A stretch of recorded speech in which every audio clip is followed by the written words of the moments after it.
একের পর এক অপরাধের কারণে রাজধানীর মোহাম্মদপুর এখন টক অব দ্য কান্ট্রি। এখানকার মানুষ আতঙ্কগ্রস্ত। কখন কি ঘটে এ নিয়ে তাদের মাঝে বিরাজ করছে চরম উৎকণ্ঠা। তবে শিগগিরই অপরাধীদের দৌরাত্ম্য কমে আসবে বলে আশ্বস্ত করছে আইন শৃঙ্খলা বাহিনী। সাব্বির আহমেদ জানাচ্ছেন বিস্তারিত।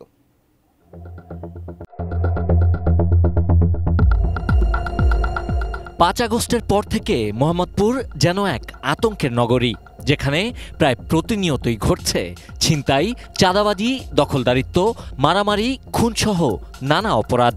কুন্ডাই করে লোক আইতেছে, একজনকে ধরতেছে, চাপাটি ঠেকাইতেছে, এই জিনিসগুলো নগদ জায়গার থেকে উঠাও।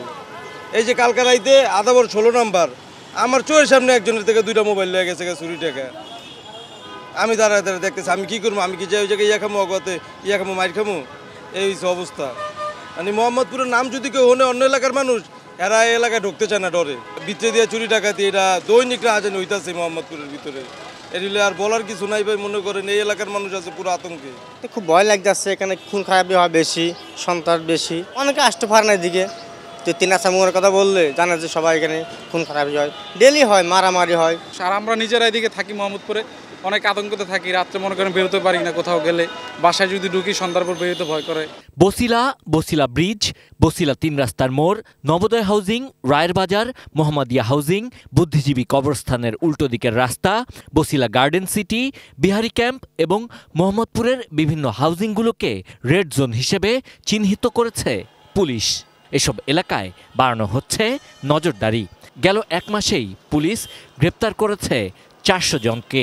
Vision hot and cool AC 4-ওয়ে সলিনয়েড ভালভ টেকনোলজিতে হিটিং ও কুলিং 2 মোডেই কাজ করে সমানভাবে। Vision hot and cool AC red zone হিসেবে চিহ্নিত করার কারণ হচ্ছে বেশিরভাগ শুটিং ইনসিডেন্ট বলেন, বেশিরভাগ ছিনতাইয়ের ঘটনা কিংবা ওই এলাকায় 2 পক্ষের মারামারির ঘটনাগুলো ওই সংশ্লিষ্ট রেড জোন এলাকায় কিন্তু এটি বেশি।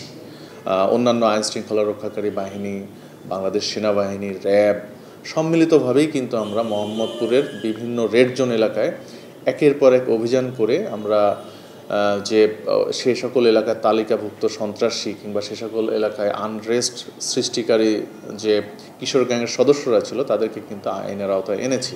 এবং এখনও কিন্তু আমাদের এই অপারেশন ডেভিল হান্ট চলমান। সেই ডেভিল হান্টেও কিন্তু আমরা মোহাম্মদপুরের সেই এলাকাগুলোকে টার্গেট করে করে আমরা কিন্তু রেগুলার অভিযান করে যাচ্ছি। কিশোর গ্যাং এবং এলাকার দেখা যাচ্ছে যে তালিকাভুক্ত কিছু সন্ত্রাসী থাকে যারা এতদিন হয়তো এলাকায় ছিল না, তারা এলাকায় এসে তারা হয়তো পেট্রোনাইজ করতেছে কিশোর গ্যাংগুলোকে। র্যাব বলছে রাজনৈতিক দুর্বৃত্তায়নের কারণে বিহারি ক্যাম্প এবং মোহাম্মদপুর কেন্দ্রিক কিশোর গ্যাং ও বেশ কিছু অপরাধ চক্রের আধিপত্য ছিল। 5 আগস্টের পর তারা বিভিন্ন জায়গায় দখলদারিত্ব, চাঁদাবাজি, ছিনতাই সহ নানা অপকর্মে লিপ্ত হয়। ফলে এসব এলাকায় বেড়ে যায় অপরাধের মাত্রা।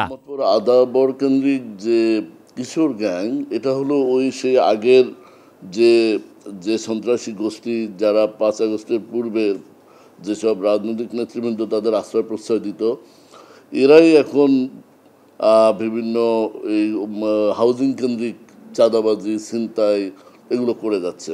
5 আগস্টের পরবর্তী আজ পর্যন্ত 300 অধিক ছিনতাইকারী আমরা অ্যারেস্ট করেছি। তো দেখা যায় আমরা একটা গলিতে রেড দিচ্ছি, একটা গলি ব্লক করে রেড দিচ্ছি, গলির এ মাথা থেকে ও মাথায় ডানে বামে ছোটো ছোটো এক্সিট রোড থাকে, এই রোড দিয়ে তারা পালিয়ে যাচ্ছে। বা এক ভবন থেকে লাফ দিয়ে টিনের চালে পড়ে যাচ্ছে, টিনের চাল থেকে মাটিতে নেমে চলে যাচ্ছে। মানে এটা অপারেশনটা এই হাউজিংয়ের মধ্যে পরিচালনা করা একটু ডিফিকাল্ট, বাট তারপরও আমরা অনেক ফোর্স মোবিলাইজ করে আমরা এই চ্যালেঞ্জটা মোকাবেলা করছি। 5 আগস্ট থেকে এ পর্যন্ত প্রায় 400 আসামিকে গ্রেপ্তার করেছে RAB. Sabbir Ahmed, ATN news, Dhaka.